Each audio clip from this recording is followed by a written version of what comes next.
Ustaz, wanita apakah lebih baik sholat di tarawih di rumah atau di masjid? Yang benar, wanita yang terbaik sholat di rumah. Kata Nabi SAW, La tamna'u ima Allahi masajidallah wa buyutuhunna khairun lahun. Janganlah kalian melarang para wanita ke masjid, tetapi di rumah lebih baik bagi mereka.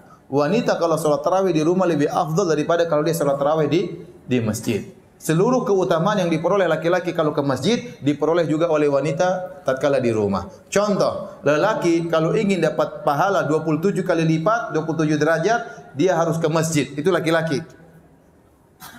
Dapat 27 derajat.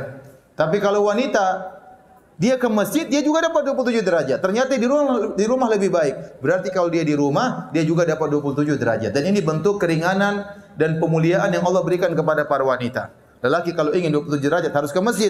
Perempuan tidak perlu, di rumah sudah cukup. Lelaki kalau ingin salat supaya dapat pahala salat semalam suntuk, kata Nabi SAW, Man shallama al-imami hatta yansarif kutiba lahu qiyamul laila. Barang siapa yang salat bersama imam sampai selesai, bagi dia pahala salat semalam suntuk. Ini laki-laki ke masjid. Perempuan di rumah dia dapat pahala semalam suntuk. Kenapa? Karena salat di rumahnya lebih baik daripada di masjidnya.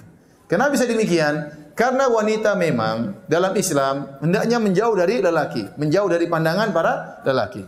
Makanya di zaman Nabi SAW tatkala di masjid, Nabi berkata, khairu sufufir nisa akhiruha wa syarru sufufin nisa awaluha. Kata Nabi SAW, sebaik-baik safnya para wanita yang paling belakang.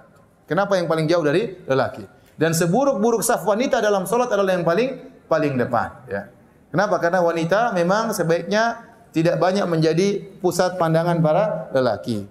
Oleh karenanya para ulama mengatakan bisa jadi wanita ingin sholat di masjid.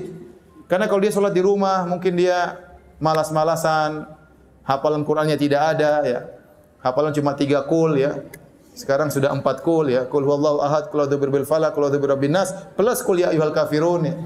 Setelah itu enggak ada lagi qul yang lain, enggak hafal, udah bosan Ustaz. Saya kasih saran, kalau seorang wanita tidak punya hafalan banyak, dia boleh sholat malam sambil baca Quran, enggak ada masalah. Sambil pegang mushaf, enggak ada masalah. Ini diperbolehkan oleh para ulama. Ustaz, tetap saja saya jadi malas, ngantuk aja kalau sholat di rumah. Ya udah ke masjid, enggak apa-apa.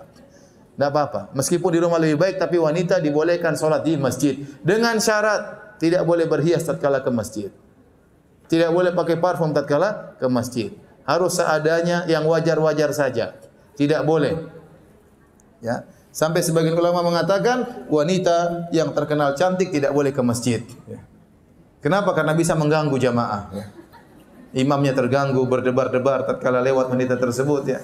Jamaah juga bisa terganggu. Jadi wanita yang terkenal cantik, masyhur ini cantik, sudah jangan ke masjid. Kalau dia ke masjid, dia berusaha pakai cadar supaya tidak dilihat oleh orang. Ya.